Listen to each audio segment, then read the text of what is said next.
Awakening the Third Eye. Chapter number 1. Principles and method of the work. Do not force, do not concentrate, just be aware.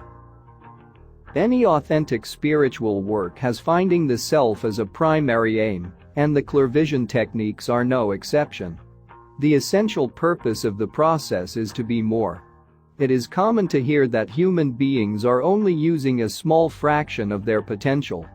Their lives are confined within a limited range of thoughts, emotions, sensations and other modalities of conscious existence, and yet in most cases they remain completely unaware of these limitations.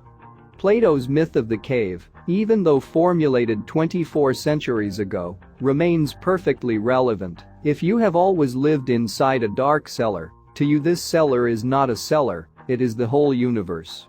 You can't even conceive of the wonder waiting for you if you were to step out and walk in the real world. The work suggested in this book is all about stepping out of the cellar and starting to behold the magnificence of the world as seen from the third eye. In India, the coconut is considered to be of deep symbolic significance and is used in fire rituals, yajnas, because it has 3 eyes.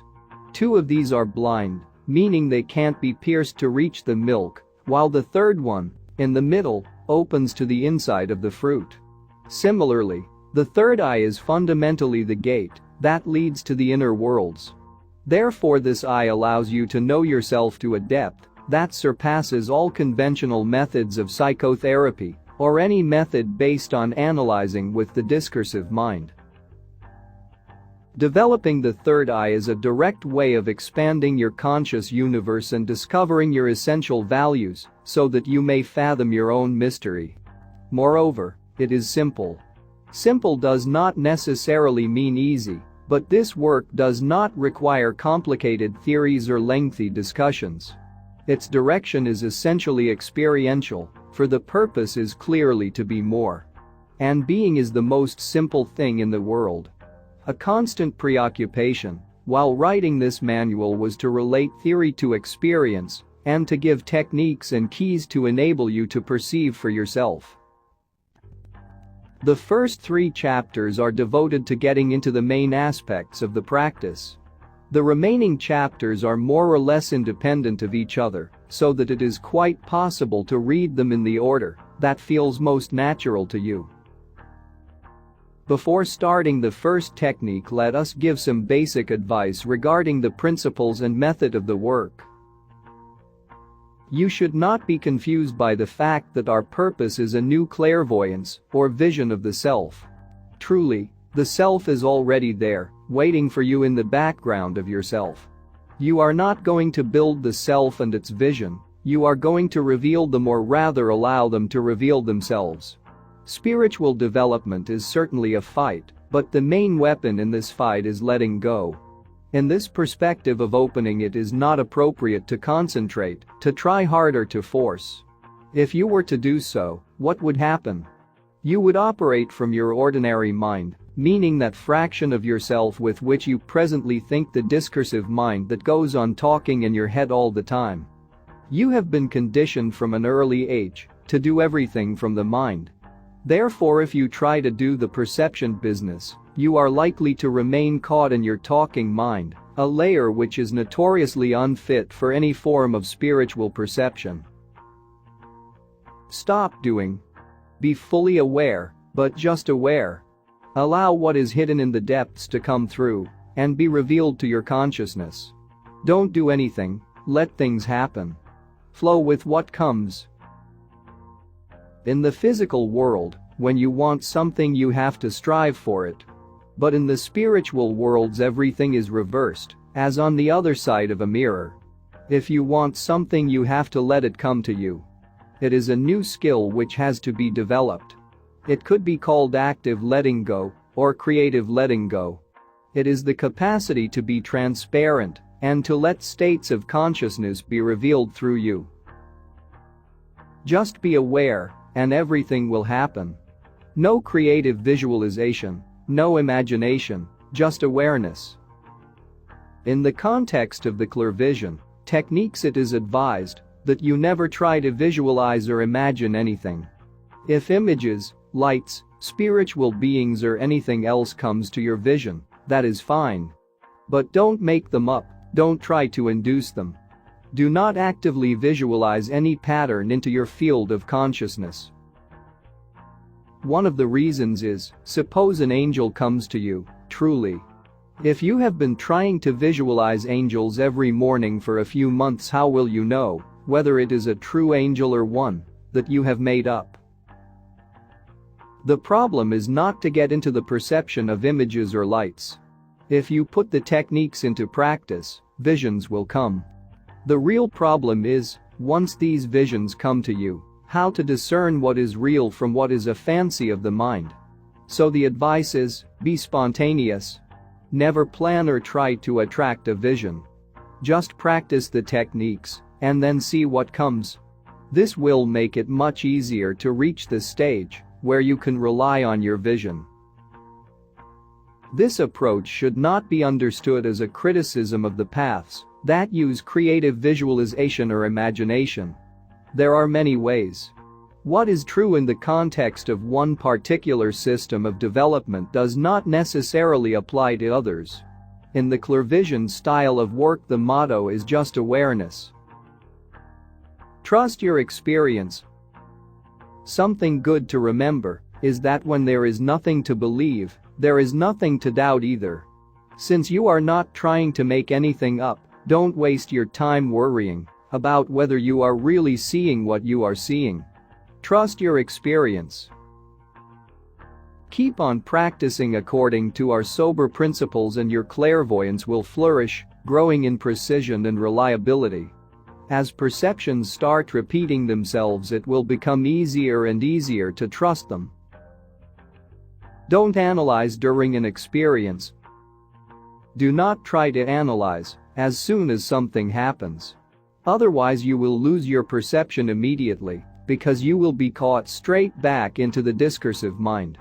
One of the keys to perception lies in the cultivation of a superior form of stillness, the capacity not to react when something takes place inside.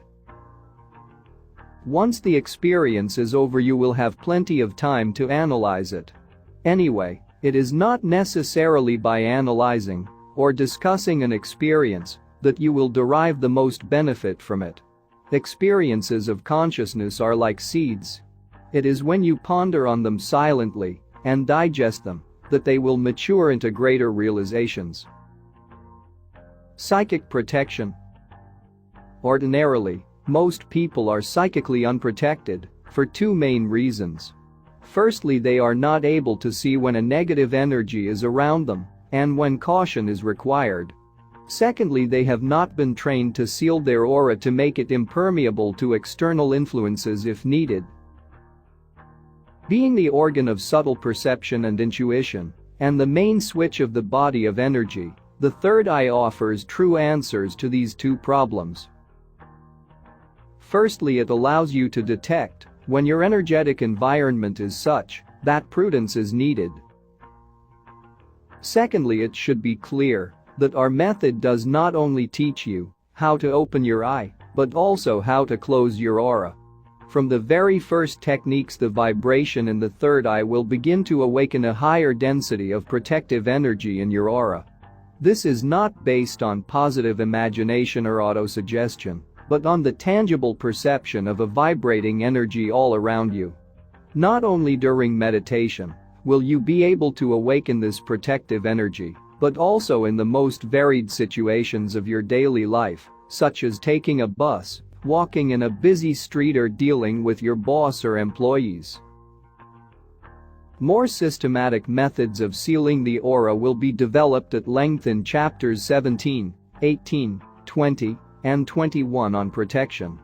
The capacity to detect Li lines, chapter 12, will also be of great help in establishing a sound protective environment. Practice, practice, practice. I don't think much will be gained just by reading the 22 chapters of this book. Whether you are young or old, healthy or sick, The key to success in your spiritual quest lies in 3 words: practice, practice, practice. It is certainly not necessary to withdraw from activity and meditate all the time in order to reach a high level of spiritual practice. You can follow this book without devoting more than 10 to 20 minutes daily to meditation exercises. But a number of practices will be suggested that are designed to be implemented during your daily activities. Try to make them habits and to incorporate this work as much as possible in your natural way of life. After exploring many different ways of self-transformation, one often comes to the conclusion that it is not so much the method or the style of work that matters as far as realization is concerned. What makes all the difference is your capacity to persist along a path.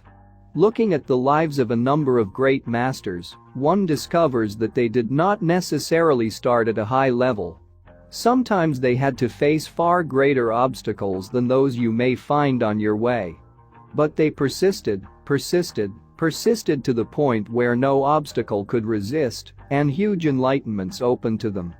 Supernatural persistence is one of the most essential qualities a seeker can develop. The people who seem to get into high states of consciousness without having to go through any spiritual discipline are usually people who have gone through long and intense processes in their former lives. Whatever level you may be at, it is by constant attention to all the aspects of the practice that success will come to you. Those who say they will die first and then rise are in error. If they do not first receive the resurrection while they live, when they die they will receive nothing. The Gospel of Philip, translated by Wesley W. Eisenberg, in the Other Bible, Harper and Row, 1984, p. 96. Why delay? Start the practices as you read the book. In terms of self-transformation, tomorrow means never. Whatever can be done, do it right now. Wasted time is known by God. Play with the techniques. If so many sages have striven towards spiritual enlightenment, it is because it is the greatest fun one can have on earth. If your views on spirituality are grim and austere, then you are completely missing the point. The most enlightened masters I have met were men and women who laughed a lot. So please, be really serious with the clairvision techniques, play with them. If you can get as involved and serious as a child who is playing, and if you persist, then your chances of success are great. Remain relative. One of the fascinating discoveries that results from understanding the writings of highly enlightened people is that they have seen the world in completely different ways. In the Indian tradition, for instance, take the Jnanis and Sri Aurobindo. In the works of Sri Aurobindo, the world is presented as the progressive incarnation of a divine perfection. Death is a mockery, and the work aims at physical immortality through an enlightenment of physical matter. To the Jnanis, on the other hand, incarnated life is a fatal mistake. Actually, to the Jnanis, the whole universe is a mistake, a sort of transient, foul and nauseating emanation. And the only purpose of life is to take a one-way ticket out of it as quickly as possible. Sri Aurobindo was universally acclaimed in India as one of the most enlightened yogis of all time. But do not think that the Jnanis are shallow.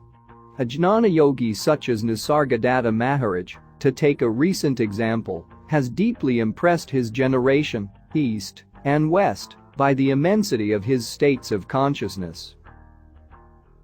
There is no easy way around this fact. Depending on where you are looking from, you see the universe and its finality completely differently.